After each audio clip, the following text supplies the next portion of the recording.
Hey guys, welcome back to another episode of Football Talk with myself and Alex. Nothing from you, Alex?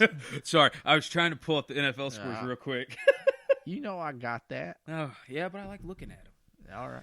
But, yeah, what's up, guys? You know the drill at this point. Gonna just hop straight into scores for the week. Had our Thursday night game matchup between the Ravens and the Jets. Ravens obviously coming out on top of this one, 42-21. I wouldn't necessarily call that a game. Sure. There's a few this week I can say that with. Yeah. Probably say the same thing about our next one. Matchup between the Patriots and the Bengals. Going in the halftime, this one was close. At the end of the game, not so much. Patriots come out on top, 34-13. Way to let us down, Cincinnati. Way to go. Yeah. Kind of happens when Andy Dalton throws 4 picks. Yeah. Had a matchup between the surging Buccaneers and the struggling Lions. Bucks come out on top, 38-17. Quick little tidbit, Jameis Winston is now the first player in NFL history to throw for 450 yards or more in consecutive weeks. How many picks this game? Just one this game. Just Only one? pick Whoa. this game. We Yeah. improved. It's still not great. Side but note, also better. came out to this afternoon that Matt Patricia and Quinn also retained their jobs. Honestly, I feel like that shouldn't be a surprise. The Lions, I think, realized it's not necessarily on Patricia because he started the year 2-0-1. And I get they lost a couple games before Matthew Stafford went down, but since then, their defense looks like garbage. And I think they know even Belichick couldn't coach that team to look better on defense. And the offense just doesn't have anybody there. I agree with that. So I think they're like, it's not on Patricia. We just have too many missing pieces. Like, we're going to let him develop. Kind of like what the Niners did with Shanahan. Like, they went through a rotation of coaches quick. They brought in Shanahan and John Lynch, and they're like, y'all got like 5 years to fix this. Like, you have so many years. Don't even worry about your jobs in that amount of time. If we're still struggling after that amount of time, you might want to worry. But before that, we're going to give you time. And they only needed a year. Pretty much. Had an NFC North matchup between the Packers and the Bears. Packers coming out on top in a close one, 21-13. The Bears had a chance there at the last second. If their tight end looks to the right to see Allen Robinson, we might be saying a different score right now. But he didn't. Yeah. I thought that was going to end up way different than what it did. Yeah. Had an AFC South matchup. This one to see who might take the AFC South crown. Texans getting a little bit of an early lead for that crown, winning 24-21. Still not locked, but a good start to locking in that AFC West South title, not West. That was against Tennessee, right? Yes, sir. Titans and Texans in that one. Yeah, Tennessee, if I remember correctly, didn't they get snubbed on a call? No idea. Didn't see it. Okay. Had a matchup between AFC West opponents this week. Apparently just rivalry week so far. Between the Broncos and the Chiefs. Snowball! We could call it that if you want, but I still feel like it's not worthy of being snowball. But very snowy game nonetheless. Chiefs come out on top 23-3. Essentially, your defense is looking way better, and they just overwhelmed Drew Lock. That's about all I got on that. And they couldn't stop Kelsey or Tyreek Hill. Yeah. Had a matchup between the Dolphins and the Giants. Giants coming out on top with Eli Manning with a final score of 36-20 in what was possibly Eli's last game in, what was that, MetLife? What are they playing? It's MetLife. MetLife, right? yeah. Might have been Eli's last home game for the Giants. More than likely, probably, but we'll see what happens at the end of the season. I don't know. I don't understand the Giants thinking a lot of times. I don't either. Had a matchup between NFC East opponents in the Eagles and the Redskins. Eagles coming out on top, 37-27. This game was 30-27 before a really weird ending fumble by the Redskins that the Eagles decided to take to the house instead of just kneeling it down. Yeah, I thought that was weird too. Had a matchup between the Seahawks and the Panthers. Seahawks coming out on top 30-24. We've got a little bit of news involving the Seahawks that we'll talk about later. Had a matchup between the Jaguars and the Raiders. Raiders playing their final game in Oakland in the Black Hole. Had a win all but secured, and Jaguars said, not today. We're spoiling your, I guess, not homecoming, but home leaving. I don't know, your final home game. Yeah. From what I understand, though, if the refs kept the clock rolling like they were supposed to, Oakland would have won this game. Instead, for some reason, they said Derek Carr slid out of bounds and stopped the clock. Well, wait. If he initiates the slide in bounds, doesn't that mean that it's still that's what I in thought. bounds? That's what I thought. But the refs have come out and apologized that they messed that up. Not that it fixes anything, which is why I think it's dumb when refs are like, oh, sorry we messed up. Yeah, thanks. Doesn't change anything. Well, I got something to say on this one. Shame to you Raiders fans. Like, oh, for the booing and all that? Yeah. No, that's terrible. Yeah. Like, represent the AFC West a little bit better than that. That's piss poor behavior.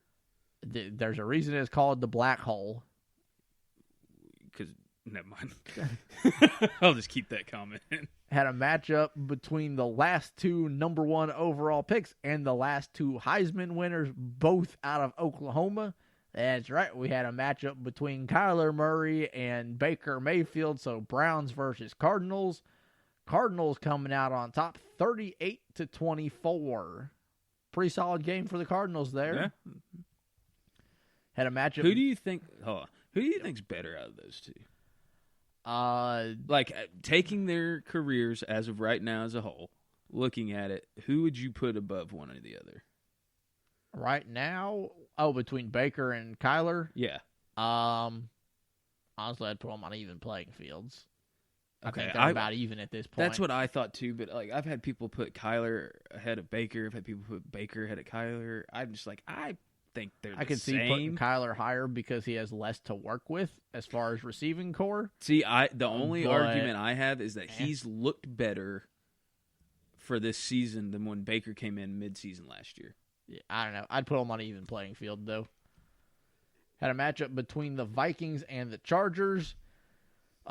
Chargers really hard to win with 7 turnovers. So, Vikings on top 39-10. Jeez, I didn't know they had 7 turnovers. Yeah. 3 picks by Phillip Rivers, 2 fumbles by Melvin Gordon, 1 fumble by Phillip Rivers, and 1 fumble by Hunter Henry. Man, I tell you what, between Phillip Rivers and Jameis Winston, they're fighting hard on who's going to get the most interceptions for this year. Yeah. Weird stat for Jameis Winston. He leads the league in passing yards and, I believe, passing touchdowns, as well as leading the league in picks. Phillip Rivers can't be that far behind. He's a decent little bit, but he's closing in. Had a matchup between the Cowboys and the Rams. Cowboys surprisingly coming out on top of this one, 44-21. We'll talk a little bit more about what happened in that game in a little while, but surprising win there. Had a matchup between the Falcons and the Niners. Niners trying to still hold on to that NFC West title. Unfortunately, the Falcons played upset with a last-second touchdown to Julio Jones, winning it 29-22. Our Sunday night game was a matchup between playoff hopefuls, one of them clinching this week between the Bills and the Steelers. Bills clinched this week with a final score of 17-10. One of the Sunday night announcers said whoever scores 17 points first is going to win, and, well, that's exactly what happened. It was the former Steeler coach. Was that who said that? Yeah. I didn't know who said it, actually. I got home late and saw, and Mike,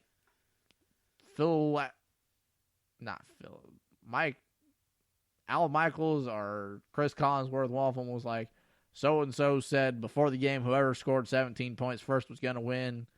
That's what happened. I don't know who actually had said it, but sure, we'll go with that.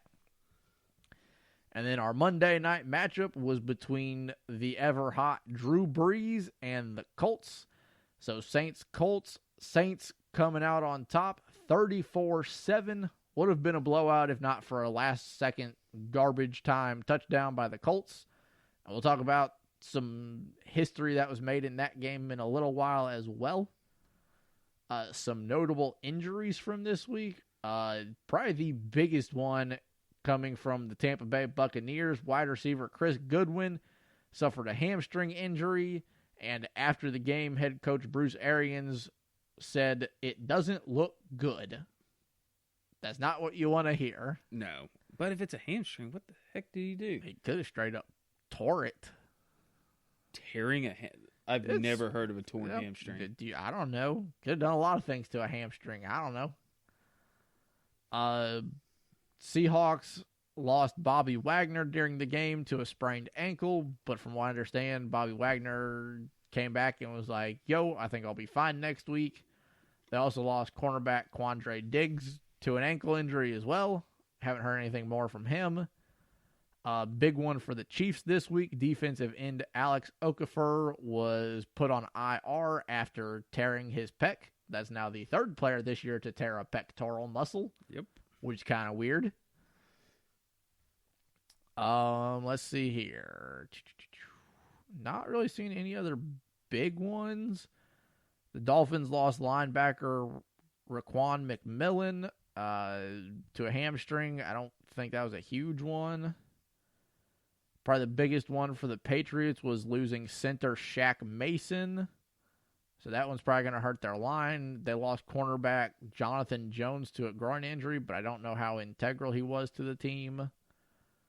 Hey, that center could really jack with him, though. I didn't know that. Oh, yeah. Chargers' big one was left tackle Russell Okunga.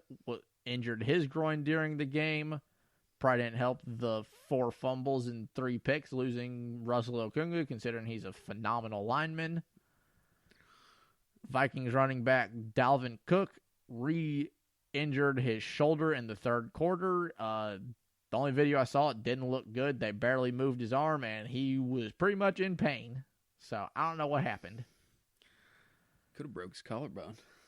And then Jaguars defensive end Josh Allen also suffered a shoulder injury against Oakland. We had some other injuries here and there, none of them real big names. So if you want to check those out, you can go to NFL.com, look at the injuries from this week.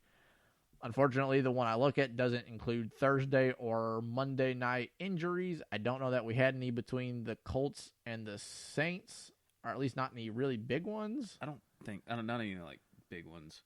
And I don't believe we had any major ones between the Ravens and the Jets either. Not that the Jets could really have a major one, considering a lot of their major guys are already out with injury. Yeah. Hopping over straight into some news from this week. Biggest thing this week, congratulations, Drew Brees. Yeah. For breaking Peyton Manning's all-time touchdown record. He's now at, touchdown 541? Or was it more than 500? I think it was 541.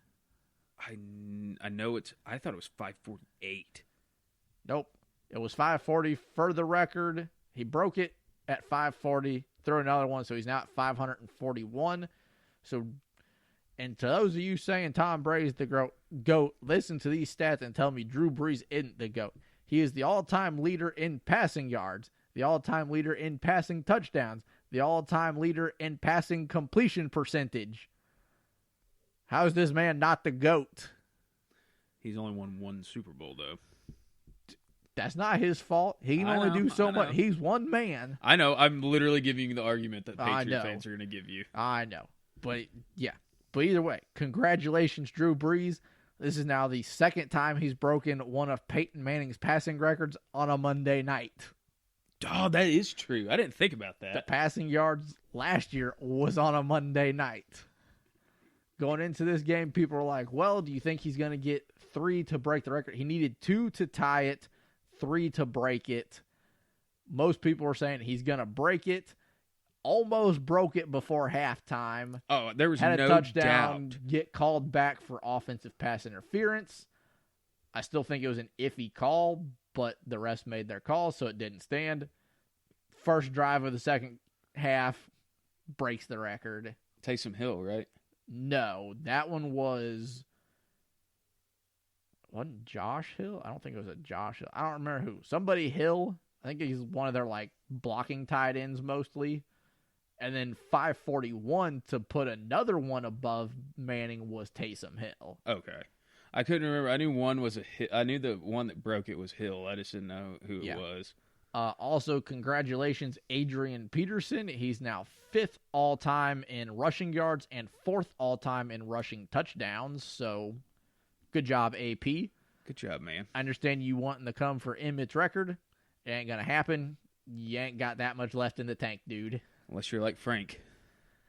Yeah, but he's been hurt more than Frank. Frank hasn't had any major injuries. AP's literally torn his ACL. Yeah, twice. Yeah. So, not great there. Teams that clinched this week, we had 3 more teams clinch just a playoff spot, not necessarily, division or anything, but playoff spot. Sorry. 4 more teams clinch a playoff spot. Packers clinched a playoff spot. The Seahawks, the Niners, and the Bills have all clinched playoff spots. And Patriots. Patriots did it last week. They did it last week, okay. They had a playoff spot clinched, not the division. Because mathematically speaking, they could still lose it. Yes, I understand I said earlier the Niners lost, so how did they clinch? Well, everybody that could have taken them out, it also means they lost, so they clinched their spot. Like, they can't get booted out. They might finish with the 6th seed, but they can't get booted out. Dude, the more we talk about playoffs, I'm all for getting rid of divisions. I mean, you ain't wrong. As much as I want to see my Cowboys in it, they don't deserve to be in it.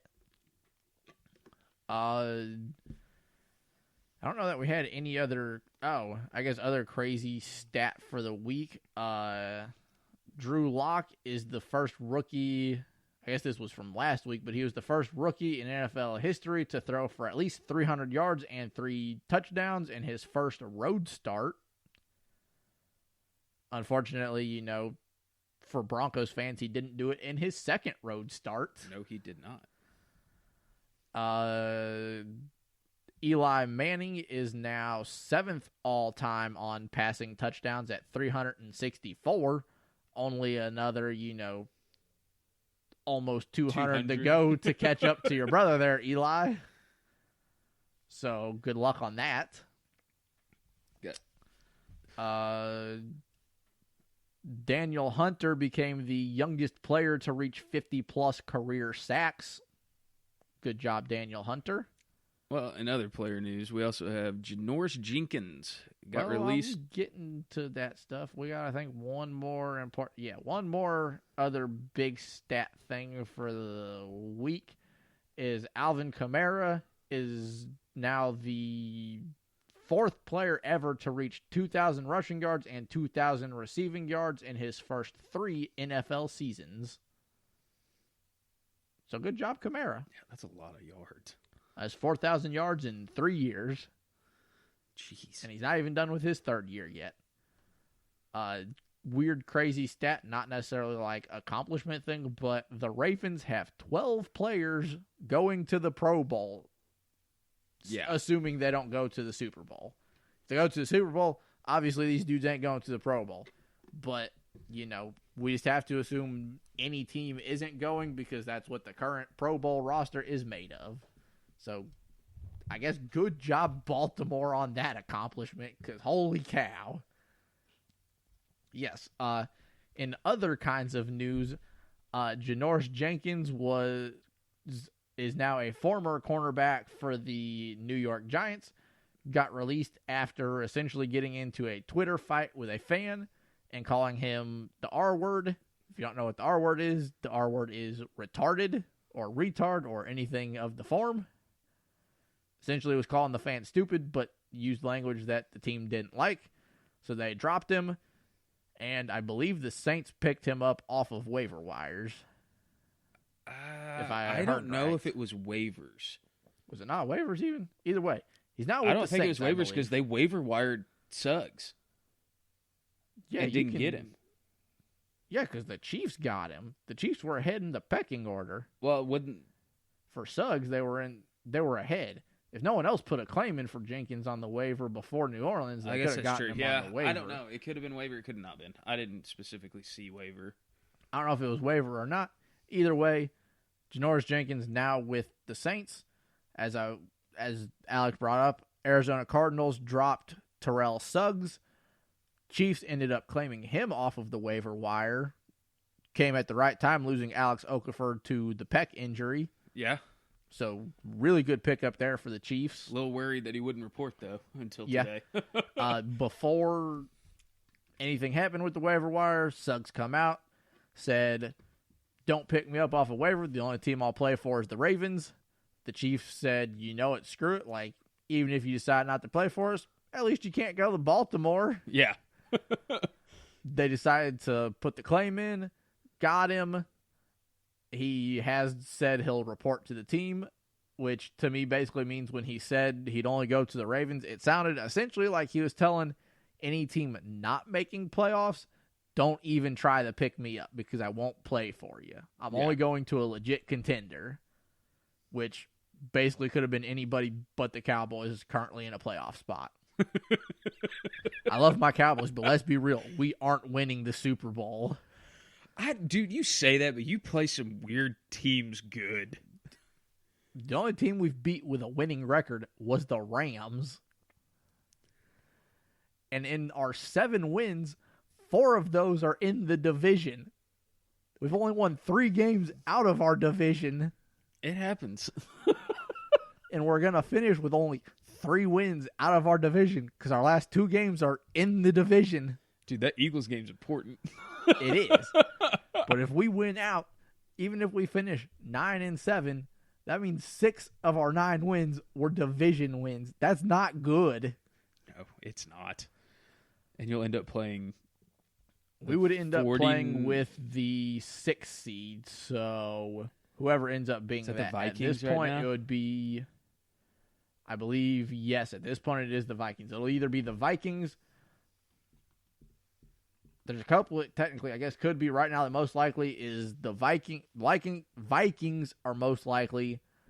And then the other one, the 5 seed right now, is probably either going to be the Niners or the Seahawks. And the Vikings could overtake either one of them depending what happens. Well, that's all going to be determined on Week 17. Yeah. In other news, other than, big stuff like that, Seahawks wide receiver Josh Gordon has been suspended indefinitely for essentially, I'm guessing, substance abuse again. I don't get it.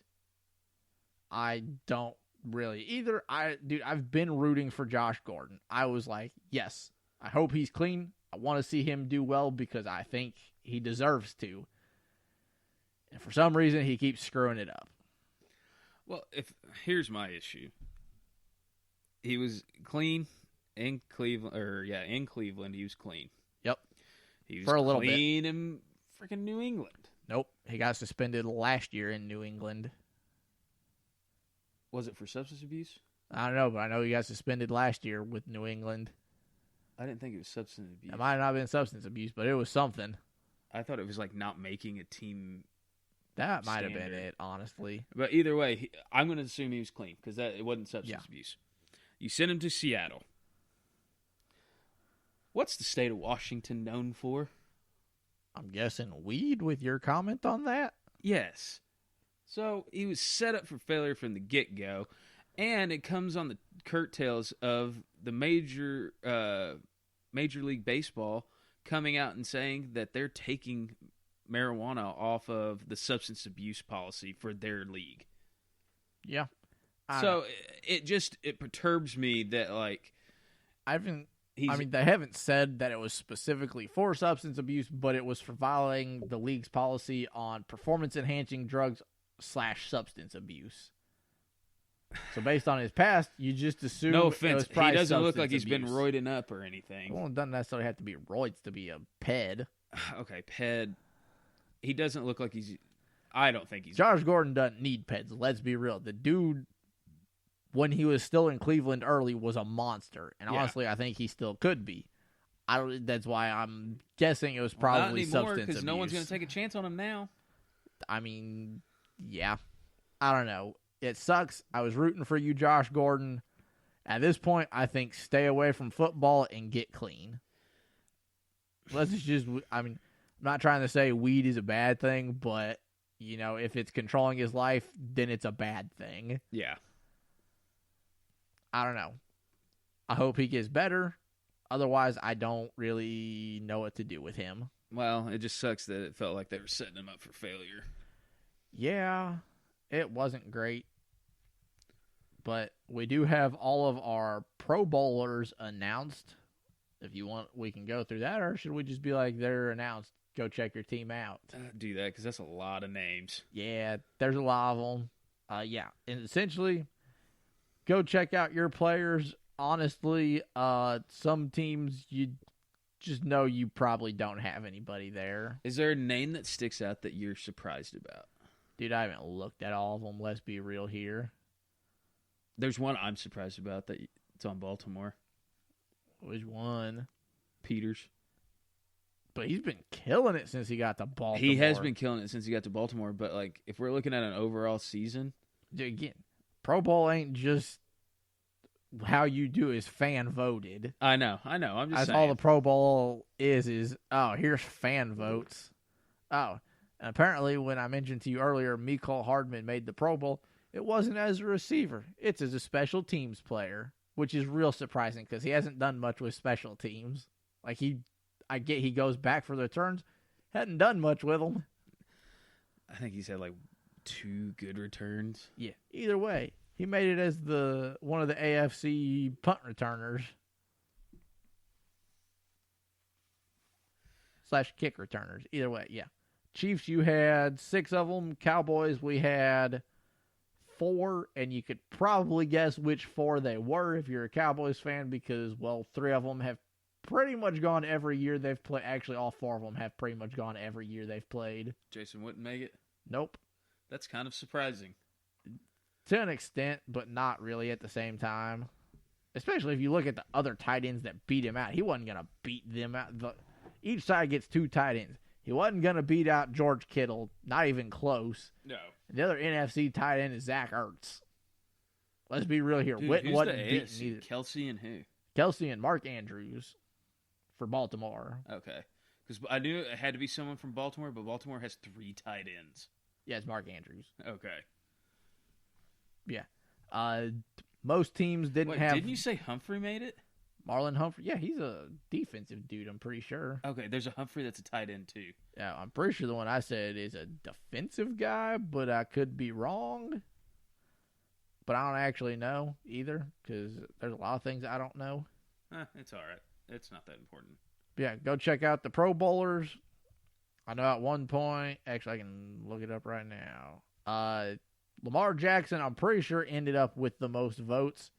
At one point, he was first with 704,000, and in second was Russell Wilson with 539,000. So Jackson had a pretty substantial lead on that. Not that it makes a difference for anything, but still happened. Here's my question. Say the playoffs right now. Yep.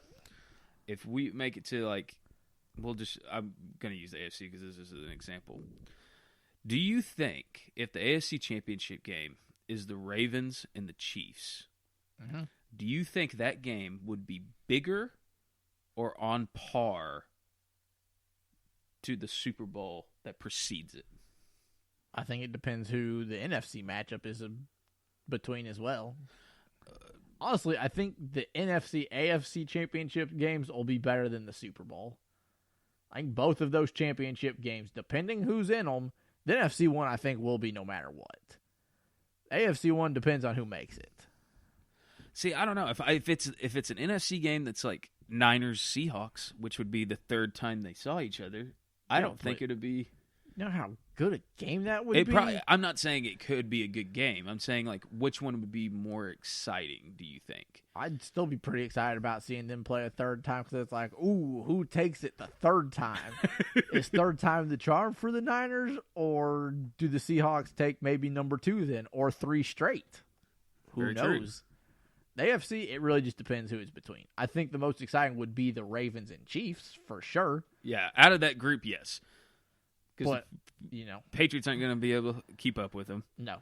The Ravens already have showed that they can whip the Patriots if they feel like it. Yeah. And I think they'd do it again. I guess the only other team that I think could be exciting to watch, it's if they show up, and that's a big if. Titans? That's a good one, but that's a good one. That's not who I was thinking of. Texans. Yeah. Again, if they show up. Also, if they show up, the Bills. I don't think the Bills have the offensive power to handle. No, it's the defense there, though. Last time they played each other, the Bills held the friggin' Ravens offense pretty well. So, it could happen. Not saying it will. But the most exciting would be Chiefs-Ravens. The NFC side of things, pretty much throw in anybody but the Cowboys, and that's going to be an exciting game. See, I think right now, if I'm the NFC, my pick for the championship would have to be... Mine would be Niners-Saints. That's what I was going to lean toward, but I wouldn't be surprised if it's Saints-Seahawks. I wouldn't be surprised with that. Wouldn't be surprised if it was Niners.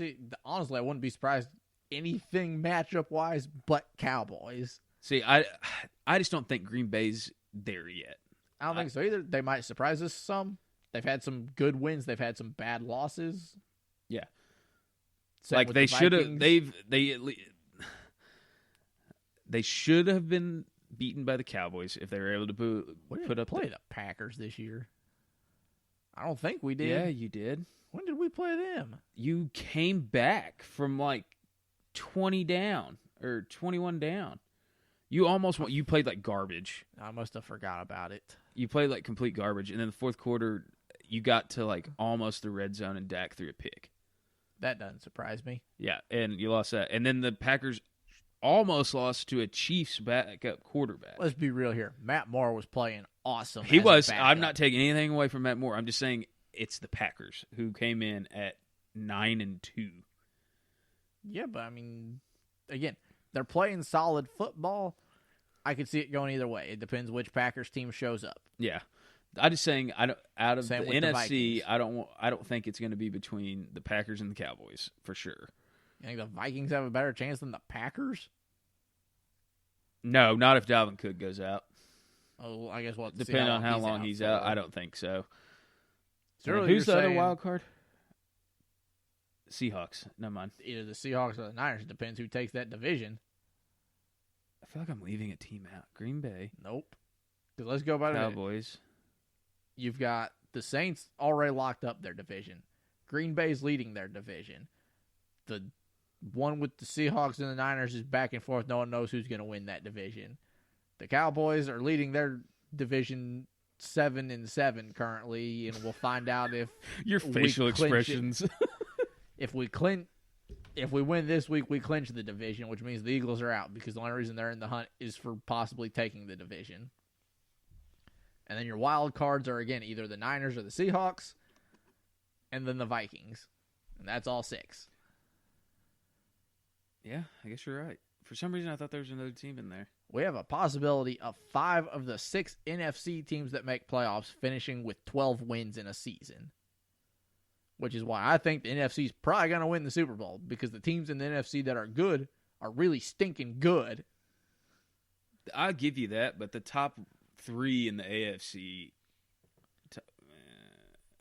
2 of them are on par with your NFC teams. The top 1, very much so. Number 2,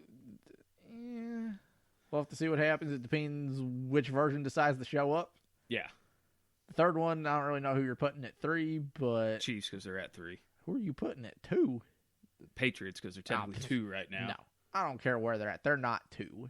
They got the benefit of the easiest schedule in the league. I will give you that one. They're not the second best AFC team. Then I'll put it this way. It's Ravens, Chiefs. I might put Patriots at 3 because, well... Actually, I can't even do that because they lost to the Texans. I'm kind of at a toss-up between the Texans, Titans, and Patriots for 3. What about the Bills? I'll put the Bills in there for their defense, for sure. So there's your top 3. The top 1, clearly on par with the NFC teams. The Chiefs, depends which version shows up. Because right now, your offense hasn't been great. except against the Broncos. Yeah, but 23 is low for that offense when you were putting up an average of 27 at minimum last year. Yeah, but they were on coast mode. They didn't want anybody hurt, even though we got someone hurt. Yeah, but, I mean, you got to the red zone and stalled a lot. Yeah, that's true. So, the Chiefs, depends which one shows up. After that, I don't think the other ones can keep pace with the NFC. Like, the NFC powerhouses are powerhouses for a reason right now. Mm-hmm. Like, they're just destroying competition. Some of the games have been close, but if 5 of the 6 teams finish with 12 wins in a season, I get that means the other teams might suck, but I also just feel like that means the ones that finish with the 12 wins are really stinking good. I can see that. It would be kind of cool to, since it's the 100th season, for it to be a Chiefs-Packers Super Bowl. That would be cool. I think it happening. I don't see it happening either. Could. I think it's cool. I think it would be a cool outcome. Yeah. I think right now the highest odds is another Niners-Ravens Super Bowl. I can see that. Which would be really good. They had a good matchup earlier this year. Yeah. So we'll see what happens. I don't know. Currently, the playoff picture is as stands. The AFC, the Ravens are your 1 seed. Patriots are the 2. And your 3 and 4 seeds, you've got the Chiefs at 3, the Texans at 4. And your 2 wild cards are currently the Bills in the 5 seed and the Steelers in the 6. Honestly, only 2 of those you could swap some where they're at, but the Texans could get knocked out and the Steelers could get knocked out. The other 3 of those are locked in. Yeah, because the Chiefs won the division. Yeah, Chiefs won the division, so they're locked. And the Patriots and the Bills locked in a playoff spot, not division for either one, but playoff spot. What happens if the Bills beat them this weekend? They would technically not win the division yet. So for the Bills to win the division, the Patriots have to lose out.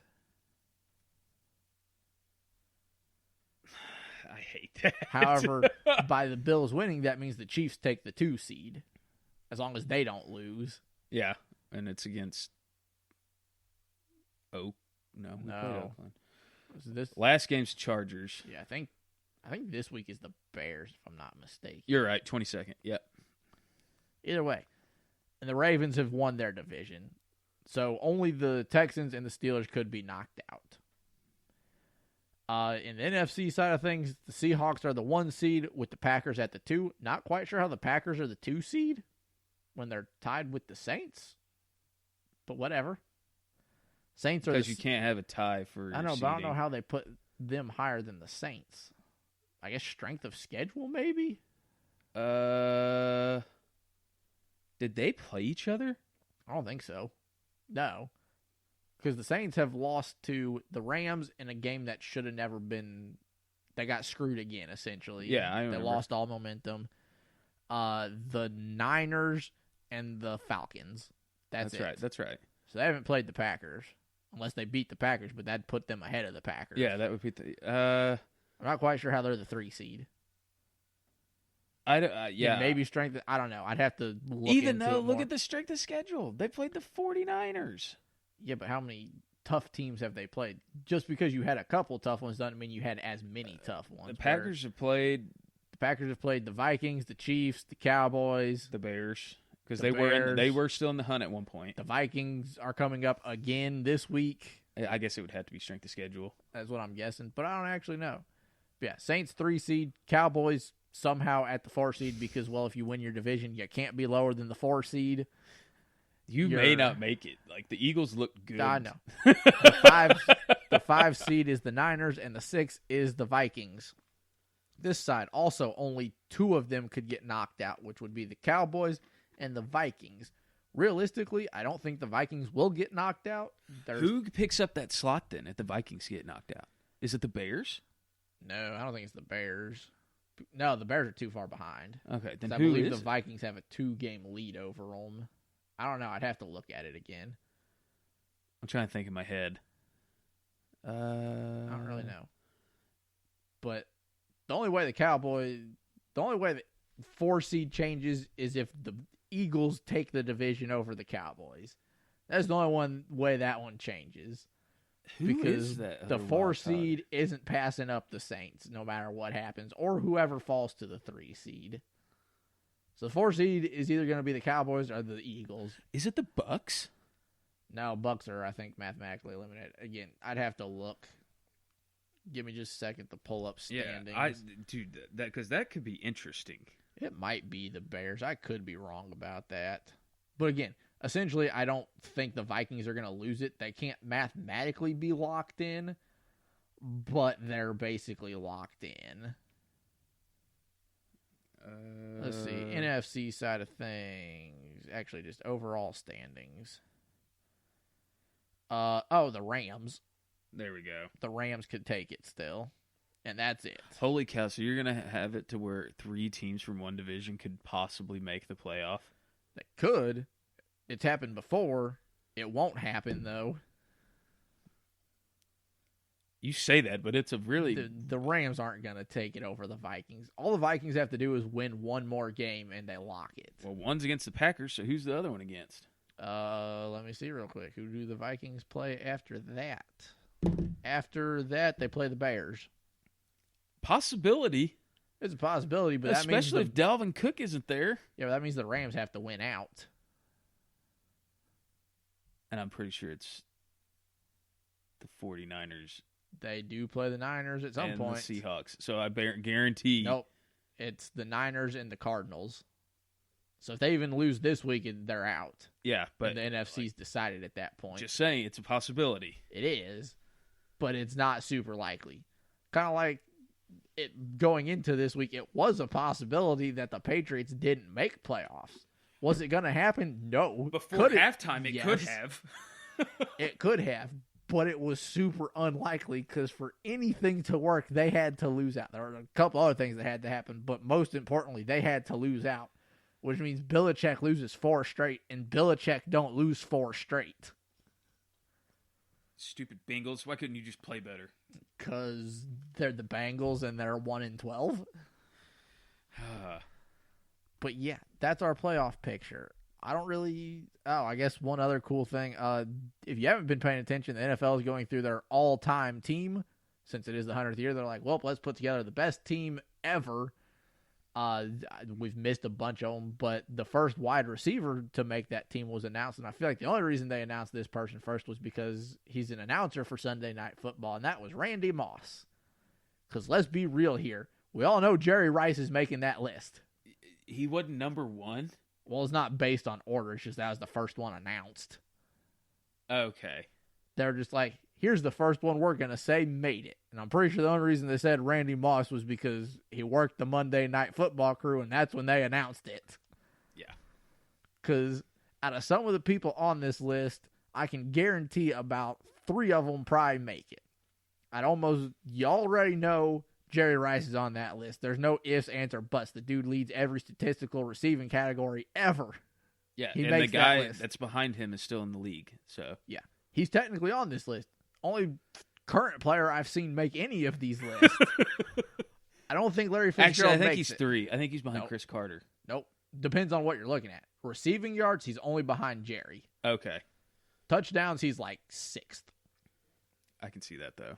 I don't think Larry makes it, though, just because I think when the coaches look at it, they're like, we're probably not going to put in a guy who's still playing.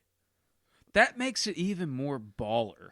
Well, yeah, but I wouldn't put him in yet either. Like, I'd wait for him to finish just to see where he finishes all time. That's I true. don't want to throw him in yet. You can pretty much guarantee T.O.'s probably going to make it. As much as I don't like him as a person, as a player, he's 2nd in basically every category. Well, 3rd now in receiving yards. Yeah. But that's only because Larry passed him up. So if you throw Larry out, then he's 2nd. So I'd say T.O. probably makes it. And 3rd, I would probably say, is Chris Carter. Yeah, I would say Chris Carter because he was behind Jerry. Yeah. I would put up, I'd say Calvin Johnson has a good chance, but only 10 people can make it, so maybe not because there's a lot of people in the finals. Chad Ochocinco, maybe? Is he on there? No, Ochocinco is not on here. They've got Marvin Harris on here. Could make it. Michael Irvin could make it. Reggie Wayne? I don't see Reggie Wayne in the finals. again, some of these guys are super old too, so I don't even know who they are. They've got Lance Allworth, Raymond Berry, Fred something. I don't know how to pronounce. I'm not gonna butcher his name. It starts with a B. Bill something. Fred Bill something. Chris Carter, Tom Fears, Larry Fitzgerald, Marvin Harris, Bob Hayes, Elroy Hirsch, Don Hudson, Michael Irvin, Calvin Johnson, Charlie Joyner, Steve Largent, Dante Lavelli, James Lofton, Don Maynard, Randy Moss, who already made it, T.O., Pete Fios, something like that, Jerry Rice, John Stallworth, Charlie Taylor, and Paul Warfield. Ooh, I bet Stallworth might make it. See, some of these names, I don't know. Some of the people I've seen, though, I'm like, well, Jerry is the clearest one on this list. Like, no duh, this man makes it. I'm surprised you didn't say Chris Carter, too, because he literally was behind Larry, well, obviously he's behind Larry now, but it was behind Jerry Rice for so long. Yeah, but I don't know. And that's weird some thing of these is, older guys, I hit Chris Carter as like one of my three that I'd say probably makes it. But the only one that clearly makes this is Jerry Rice. Yeah, and Chris Carter and Jerry Rice played on the same team. No, they didn't. They played on the 49ers together when Chris Carter got into the league. Chris Carter was with the Vikings. Chris Carter played with Jerry Rice, too. Maybe for a very short time, but I'm pretty sure Carter's known as a Viking. And I Jerry's thought he known played as a with Niner. Jerry Rice for a short period of time. That was T.O. Was it T.O.? Yeah. T.O. played for the Niners with Jerry because people have been like, only one player could come into the league and look at Jerry Rice and be like, I'm going to take your spot, and that was T.O. He didn't actually do it, but he tried. He got close. Yeah, no. Chris Carter played with the Eagles, the Vikings, and the Dolphins. And I'm pretty sure most of that career is the Vikings because he's known as being a Minnesota Viking. Yeah, he is. I could have sworn that was him that played with Jerry Rice, though. He was drafted, it looks like, by the Eagles, played for them from 87 to 89, and then went to the Vikings from 90 to 2001, and finished on 1 year with the Dolphins in 2002. So, I mean, I'd say Chris Carter probably makes it, but I can't guarantee him like I can Jerry. Yeah. I'd almost guarantee T.O. is on that list. Like, he'd be a pretty solid guarantee, but Jerry is one of them ones that I look at and I'm like, there's no way this dude doesn't make this list. Well, Michael Irvin's another one that could He could miss out, though. I wouldn't guarantee him. Like I said, Jerry's the only one you can guarantee. When the dude literally leads every main category, how does he not? That is true. I'm pretty sure, Drew Brees didn't make the quarterbacks, but again, they weren't putting. Better question is, if they get to the ones. running backs, does Frank Gore make the list? Oh, they already did running backs. Oh, okay. They've done most of the positions at this point already. Okay. I think wide receiver is one of the last few they have left. And I don't think Frank Gore made that list because, well, as much as I like Frank Gore, I wouldn't put him as one of the best players ever. That is true. When you have, they might have had, I don't even know if they had 10 slots for running backs. So, I highly doubt that. But yeah, that's just a cool little thing if you all want to keep track of who's making the all-time team. We could go back and look at the whole thing. We might do that in a different episode to end the season. Be like, well, who made the all-time team? But right now, I'm not going to do that. No. But you got anything else for this week, Alex? Let's go Bills. Other than go Bills, like any actual news? No, I'm just going to end it with let's go Bills. All right. Well, I think we're done for this episode. This is JC Radio signing out. Peace.